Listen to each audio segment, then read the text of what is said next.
그리고 오늘 또 우리 공화당은 서울역에서 집회를 가지고 서초동으로 이동을 해가지고 집회를 가졌습니다. 오늘도 이제 촛불이 조국 수호 집회를 하거든요. 그런데 이 촛불이 오늘로 이제 집회를 마감한다고 그래요. 왜 그럴까요? 계속 그냥 1년 12달 조국 수호 법회하면 될 것 같은데 동력이 딸렸나요?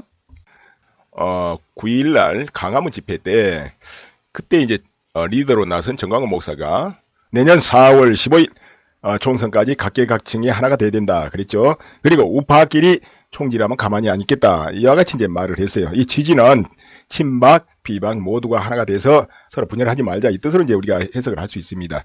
그만큼 상황이 너무 절박하다 이런 뜻이겠는데 취지야 옳다 할 수 있겠습니다. 그렇지만은 강론에 들어가면은 이게 부족한 점이 있다는 거죠.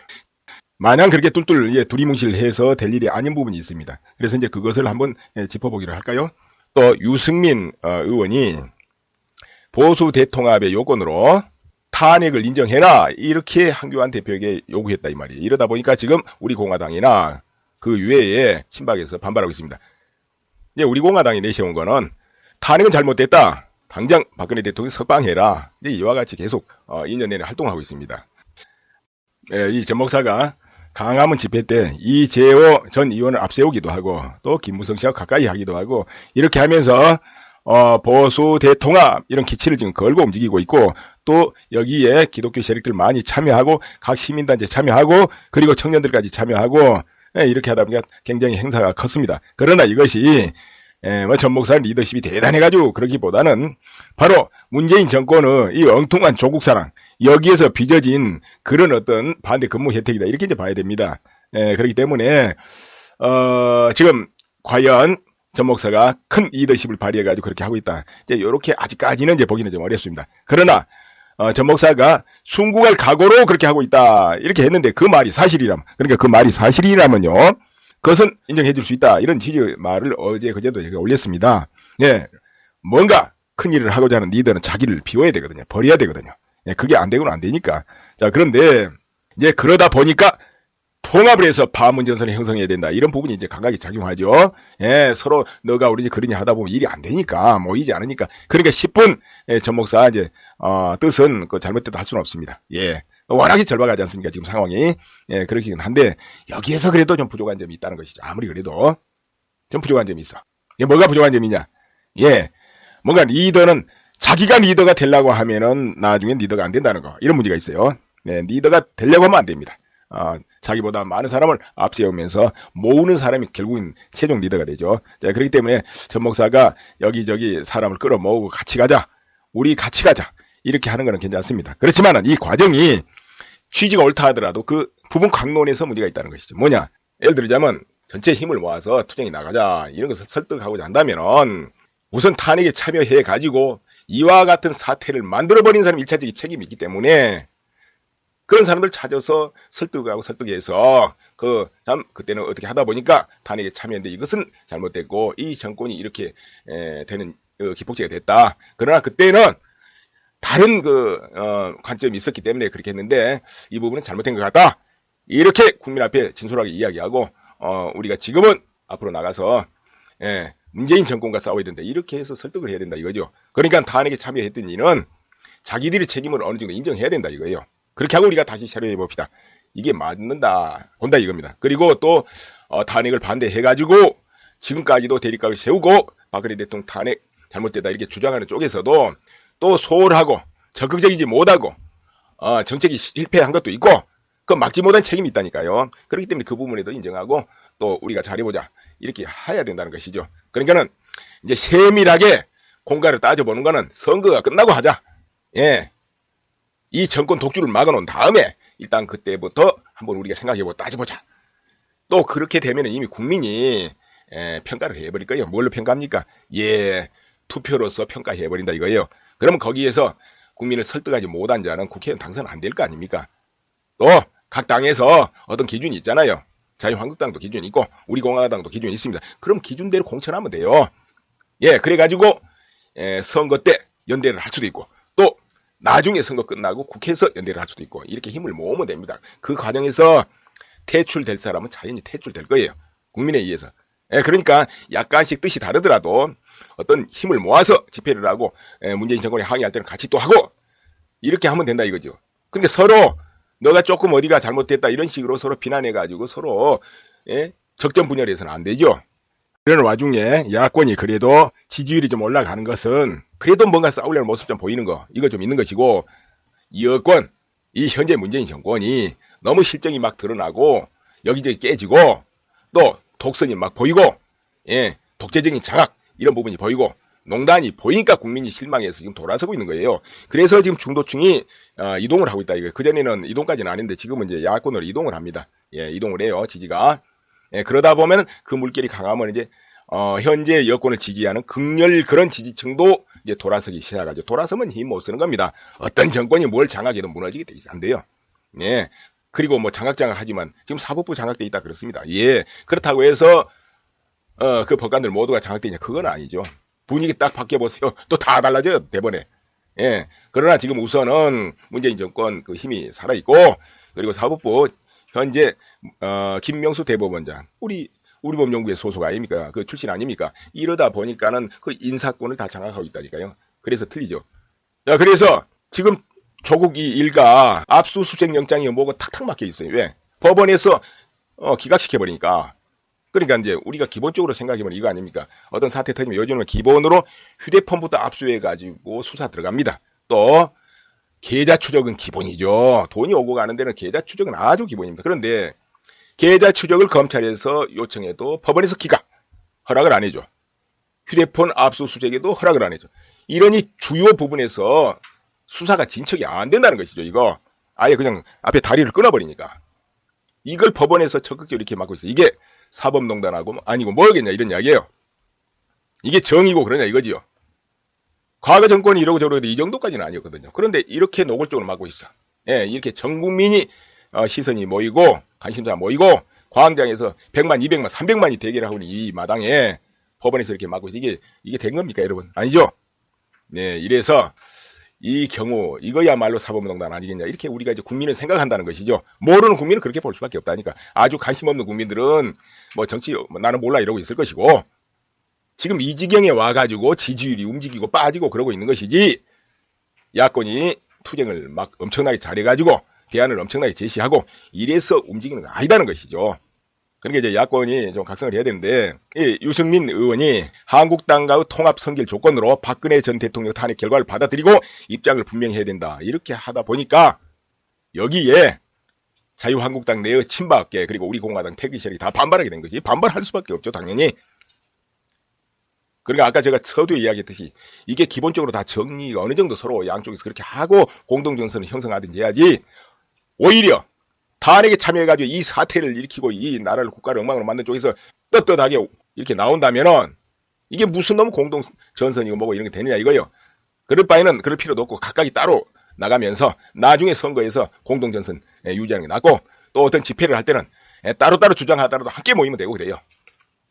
그리고 또 그 단체를 이끄는 리더들은 여러 세력을 규합해서 단체를 키우고 싶으면 반드시 양쪽을 어루만져서 같이 양보를 받아내면서 이렇게 해야지. 어느 한쪽 취한다. 아니면은 자 무조건 뭐 탄핵이고 비탄핵 다 필요 없으니까 반문으로 모이자 이렇게 되면은 안 된다 이런 이야기예요. 물론 이제 워낙 절박하니까 그렇게 말을 하지만은 그 리더들이 무조건 그렇게 나가면 이거 되는 거 아닙니다. 이제 우리 국민들이 다급하고 또 우리 국가를 이끄는 지도층들이 다급해지고 또 여러 곳에 다급해지면은 친박이고 비박이고 떠나서 막 다 뛰쳐나오게 돼 있어요. 그거나 누가 어떤 지도자가 뭐 특출 안 해도.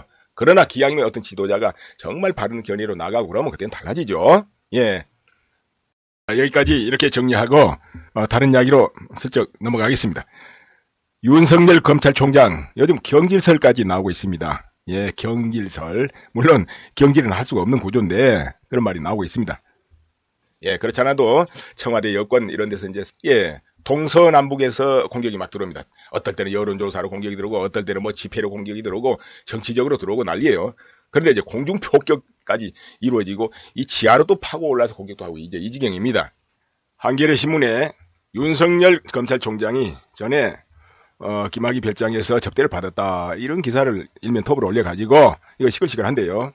그런데 이것도 말이 또 바뀌어요. 이 하의영 기자가 띄운 건데 방송에 나와서는 성적 빼박은 건 아니다. 뭐 등등 이렇게 나온단 말이야, 앞뒤값이. 그런데 이제 이게 나오자 사방 각계각층에서 이 반발 이게 엉터리다, 이건 아니다, 왜 이 시점에 이런 게 나오냐, 이런 게 훨씬 더 많이 터져 나오고 있어요. 그리고 여기 이제 수사를 했던 이들이 이제 이 부분에서 많이 이제 부정을 하고 있습니다. 또 윤석열 검찰총장 자체도 원전이 20년 전에 한번 가본 적 있고 뒤로는 가본 적도 없다, 이렇게 하고 있습니다. 자, 그러면은 우선 이제 네티즌의 여론 이런 것도 봐도, 그러니까 네이버 같은 데 봐도 전부 왜 이 시점에 이것은 공작이다, 또 하던 거 또 나오네, 이런 식이에요. 전부 반응이.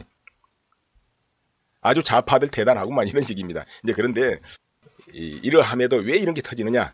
그러면 이렇게 됩니다. 조국을 따르고 현 정권 지지층들은 한쪽만 보려는 이제 또 의식이 아니겠습니까? 그런 게 나오면 마저 윤석열이도 문제가 있구만, 이렇게 이제 보기가 쉬워요. 그럼 이제 그 지침 결집이 또 일어나죠. 이제 이런 부분도 또 있고, 그러는 이제 반대편 쪽에서는 더 이제 이 정권에 대해서 불신을 하게 되고, 그럼 어느 쪽이 손해냐, 이걸 따져볼 일이 있겠죠. 자, 이런 일이 일단 벌어집니다. 저런 게 나오면. 그리고 이제 이걸 또 노릴 수도 있어. 자, 조국 문제가 있냐? 지금 의혹만 가지고 이 난리 아니여? 이렇게 이제 치고 나오는 거죠. 그렇다고 수사할 수도 없는 거고, 사실 맡고 있으니까. 그러면은 윤석열이도 의혹 있잖아, 조국이 물러난다면 너도 물러나, 이제 이런 식이 되는 거죠. 그럼 이게 뭐겠습니까? 동기허진이 되는 겁니다.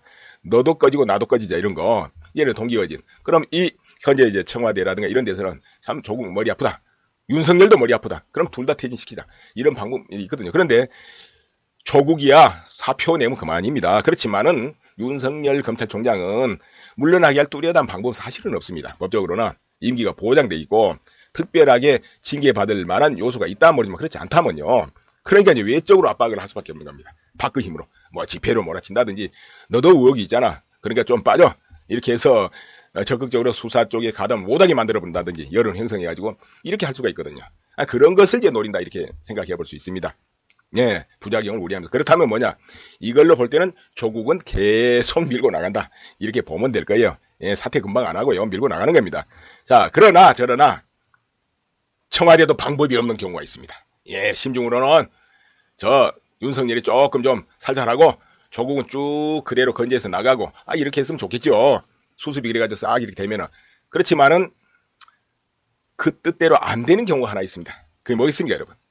바로 국민 지지율이 떨어질 때는 방법이 없는 겁니다. 그 어떤 정권도.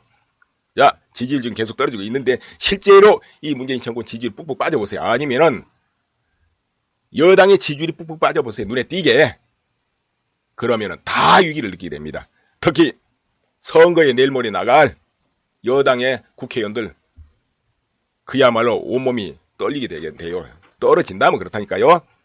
계속 떨어지는 데는 방법이 없어요. 그때는 어떤 방법을 써야죠. 그렇다고 해서 조국만 턱 사퇴해버린다, 그럼 또 이게 말이 아니거든. 그때는 조국도 사퇴하고 윤석열도 물러나게 하는 이 방법을 쓰려고 할 거다, 이런 이야기예요. 지지율이 빵빵 떨어질 때. 근데 지지율이 잘 안 떨어져. 그 다음에 지지자들이 결집을 해줘. 그럼 조국 물러날 일 없죠. 그냥 끝까지 밀고 나가죠. 그런데 지지율이 올라가겠습니까? 떨어지겠습니까? 떨어지죠. 떨어져. 앞으로도 계속 떨어질 수밖에 없다, 그렇게 봐야 됩니다. 그렇다면은 갈수록 조국 입지는 좁아지고 설 자리가 없는 것이죠. 뭔가 결단이 따라야 된다, 이렇게 되는 것이죠. 참 운 좋게 윤석열이도 낙마시키고 물러서면 더 좋고, 뭐 그러면은 명분을 좀 확보해야 안 되겠습니까?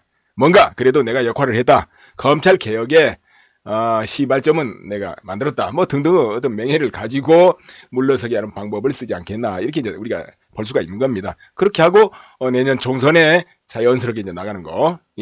근데 여기서 탁 그냥 밀려가서 삭제를 당하듯이 떨어지면 어떻게 되겠습니까? 이 불명예 되면은 총선 나가기도 애매해지고 참 사람 하나 처박히는 거죠. 자, 그리고 이번에 윤석열 접대론을 터뜨린 하어영 기자가, 한겨레 기자입니다. 그 탄핵 당시 박 대통령 세월호 가라앉을 때 올림머리 하느라 90분을 날렸다, 이런 기사를 올린 사람이에요. 2014년 4월 16일 박 대통령 승객 구조 대책을 마련한 대신 강남 유명한 미용사를 청와대에 불러 올림머리에 한 대 90분 이상을 허비한 것으로 6일 확인됐다. 의문 후 7시간 가운데 1시간 30분은 밝혀진 셈이나 나머지 5시간 30분 동안 무엇을 했는지 여전히, 이런 식으로 올라갔어요. 자, 이런 기사 보면 국민 뒤집어집니까? 안 뒤집어집니까? 그런데 이것은 그 뒤에 박영수 특검이 뭐고 다 이 수사 과정에서 이게 엉터리 허위로 다 밝혀졌습니다. 그럼 하어영 이 기자는 옆에서 봐가지고 자기가 확인하고 올렸을까요? 그렇지 않았을 거예요. 근데 왜 이런 식으로 글을 올렸겠냐 이 말이야. 특검이 그 당시 당일 대통령의 머리 손질이 비교적 빨리 마무리됐다. 오히려 다른 때보다 더 빨리 했다 그 말이에요. 평상시는 머리 손질과 화장하는데 40분 정도 걸리는데 그날은 20분에서 25분 정도에 끝났다는 거예요. 빨리 서두르다는 이야기죠. 어때요? 20분, 25분도 깁니까? 여자들 머리 손질하고 화장하면 기본 40분, 1시간 걸리는 겁니다. 예, 그 가정에서 다 그럴 거예요. 20분, 25분이면 후딱딱 해치운 거 이거. 예, 이렇게 돼서 이거 다 허위로 밝혀진 겁니다. 예전에 말이야 박근혜 대통령 때 그 김병관 국방부 장관 후보가 국회 인준 통과지 못했잖아요. 그때 바로 결정타를 날린 게 한겨레 신문에서 허위 보도 올린 것이 그것이었습니다. 나중에 이제 허위로 밝혀져 가지고 고소도 당하고 해가지고 나중에 이제 사과도 올리고 그랬지만은 이미 그때 버스는 떠나버린 거예요. 그 기사 한 줄로 해가지고 낙마시켜버렸습니다. 자, 이런 전력이 있습니다. 그러면 국민은 어느 누구를 믿어야 되겠습니까? 누구를 믿어야 될 것 같습니까? 그건 알아서 해야 되겠네요. 한겨레 기사가 옳다 생각하면 그거 믿고 아니다 하면 믿지 않으면 됩니다. 어차피 우리 국민이 수사하고 그 안에 들여다볼 수는 없으니까요. 자, 이 조국 문제는 이제 특검 쪽으로 일단 또 한 방향을 잡아야 됩니다. 물론 윤석열 검찰총장이 최선을 다해서 수사를 하려고 한다 하지만은 원체 뭐 이리저리 막혀서 나갈 길을 못 찾을 때는 특검으로 방향을 틀어야죠. 그래서 나경원 한국당 원내대표도 이 특검 이야기를 이제 또 하게 된 겁니다. 윤석열도 특검하자. 다만 조국 문제가 정리된 이후에 하자. 이제 이렇게 이제 하고 나온 겁니다. 이거 정말 이리저리 수사를 방해한다면 특검으로 갈 수밖에 없다. 이렇게 이제 치고 나가고 강력하게 움직여야 되겠죠. 자, 그런데 이제 윤 총장이 말이에요. 이 사람이 또 누군가 여러분 좀 잘 기억해야 됩니다. 바로 태블릿 PC 이 부분에 수사에 관련된 사람입니다. 그래가지고 탄핵의 불길이 타올랐는데 이때 지금도 이 태블릿 PC 부실 수사 아니면 왜곡 이런 것이 계속 의혹 속에 있습니다. 그렇기 때문에 윤석열 총장이 나중에 반드시 이 부분의 계산이 필요해요. 이 부분의 계산이 필요합니다. 진정으로 태블릿 PC를 제대로 수사한 것인가 아니면은 알고 있는데 스리슬쩍 갔는가 이런 이제 이 우파 의혹에 대해서 반드시 뒷날이 계산하고 여기에 답변하고 할 필요가 있습니다. 지금에 와서 그러다 보니까 검찰총장도 됐는데 지금 현재 청와대하고 대립각을 보이는 듯한 이런 모습 보이잖아요. 대립각 보이는 것 같은 이런. 그런데 과연 이 윤석열 총장은 지금 현재 정권하고 같은 배를 탈 수 있는 사람일까? 나는 그건 아니라고 봅니다. 왜냐하면 이념도 사상도 그건 아니라고 봐요. 일을 하다 보니까 탄핵 과정에서 공을 이루어서 어떻게 총장까지 됐을지라도 같은 배를 탈 수 있는 사람은 아니라고 봅니다. 또 타려고 해도 접근해도 저쪽에서 안 받아줄 거예요. 그러니까는 적정하게 이용같이 끝나면 토사구팽 이렇게 되죠.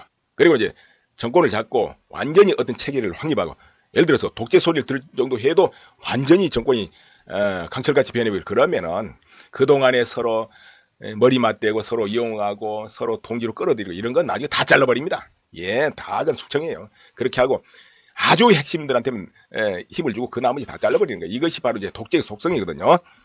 이제 독재까지 안 갈 때는 서로 모아서 잘해보자 이라고 주고받기도 하지만 과거 말이 스탈린 이 서기장 자리에 갈 때 이 스탈린이 레닌이 밑에 있으면서 레닌 후계가 되냐 아니냐 이러고 있을 텐데 레닌이 몸이 아파가지고 죽으면서 이런 유서를 남겨놨어요. 스탈린 동지는 너무나 잔인하고 성격이 급하다. 그 성격은 서기장 자리에 맞지 않다. 그러므로 서기장에서 해임 마라. 이렇게 유언을 써놨는데 문제는 후계자를 명백하게 지적을 안 했어요. 국방장관 트로츠키 이가 좀 강력했는데 이 혁명의 일특공신입니다. 근데 이 사람이 좀 성격이 좀 도발적인 영웅주의죠. 그러니까 뭔가 앞장서서 탁 잡고 끌고 가려는 이런 성격이 있었어요. 그러다 보니까 당내 이런 정치인들이 우려를 했어요. 제2 나폴레옹이 될지 모른다 하고. 그러니까 이제 견제를 받았죠. 안 그랬으면 이 사람이 총서기 자리를 맡을 수 있었는데 이 사람 성격이 원체 강한 면모 있다 보니까 그게 안 됐단 말이야. 그래서 바로 레닌이 사망한 후에 이 유언장 공개되지 않고 있다가 윤석열 수사를 강하게 비판을 해왔었습니다. 뭐 윤석열 보고 정치적 수사를 한다. 또 검찰개혁을 반대해서 조국을 부당하게 수사한다. 뭐 이렇게 윤석열 수사를 강하게 비판해오지 않았습니까? 그래서 대깨문들도 윤석열을 기밀 누설죄로 처벌해달라 이런 청원을 청와대 청원에 넣어가지고 지금 40만 명 이상이 동의를 했습니다. 이렇게 민주당과 대깨문들이 강하게 윤석열과 조국 수사를 비난해 왔었는데 그런데 이상하게 특검은 안 된다는 입장이거든요. 그렇다면 왜 그럴까요? 그 사람들 입장에서는 너무나 당연할 것입니다. 검찰은 어느 조직보다 권력에 순응하는 집단입니다. 그래서 검찰을 뭐 충견이다, 뭐 이렇게 비하하기도 하죠. 그렇게 이제 검찰은 권력 지향적이기 때문에 정권 말기에 그 정권에 힘이 빠지면 또 차기 주자에게 줄을 섭니다. 검찰 조직이 이러한 특성이 있는데, 그런 검찰 조직이 아직도 힘이 쌩쌩하게 남아있는 문재인과 맞짱을 든다? 저는 성립하기 어려운 전제라고 생각합니다. 만약 문재인 정부가 말년에 힘이 빠지면 그때 하는 검찰 수사는 믿을 수 있겠지만, 지금 여전히 힘이 남아있는 문재인 정권에 대해서 어떻게 맞짱을 뜬다, 그건 믿을 수 없다라고 저는 생각을 합니다. 그리고 청와대나 민주당이나 조국 입장에서도 당연히 특검보다야 컨트롤이 가능한 검찰 수사를 받는 게 낫다고 생각할 것이고요. 그래서 이인영이 특검은 안 된다라고 이제 하고 있는 겁니다. 그렇다면 답이 나온 거 아니겠습니까? 무조건 특검으로 가야 된다는 겁니다. 특검으로 가서 총선 전에 조국과 관련된 큰 수사 결과가 나와야 조국을 끌어내릴 수 있지 않겠습니까? 여기서 중요한 키포인트가 뭐냐 하면, 총선 전에 그 큰 건의 어떤 수사 결과가 나와야 한다는 점입니다. 왜냐하면 총선 전에 조국에 대한 그런 수사 결과가 나와서 그 수사 결과로 국민들의 심판을 받는 것이, 이게 사회 정의지 않겠습니까? 하지만 과연 윤석열의 검찰이 총선 전에 조국과 관련된 큰 국민들이 알고 싶어하는 그런 수사 결과를 내놓겠느냐, 내놓을 수 있겠느냐? 저는 회의적입니다. 없다고 봅니다. 뭐 기껏해야 사모펀드 대표나 뭐 오촌 조카, 뭐 운동학원 관계자, 이런 사람들 구속시키는 쇼를 하면서 뭔가 국민들한테는 정말 수사를 중립적이고 최선을 다해서 하고 있다, 뭐 이런 눈속임 같은 모습을 보여줄 뿐이지, 조국을 기소한다거나 구속시키는 이런 수사 결과는 절대 내놓지 않을 것이다, 저는 그렇게 생각을 하기 때문에, 그래서 특검 도입이 시급하다는 점입니다. 특검이 도입되면 수사 기간은 60일이고 30일 연장할 수 있습니다. 그래서 최대 90일 동안 특검 수사를 진행할 수가 있는데, 그렇다면 늦어도 한두 달 안에는 특검이 도입되어야 총선 전에 국민들이 알고 싶어하는 그런 수사 결과가 나올 수 있다고 생각합니다. 그래서 특검 도입이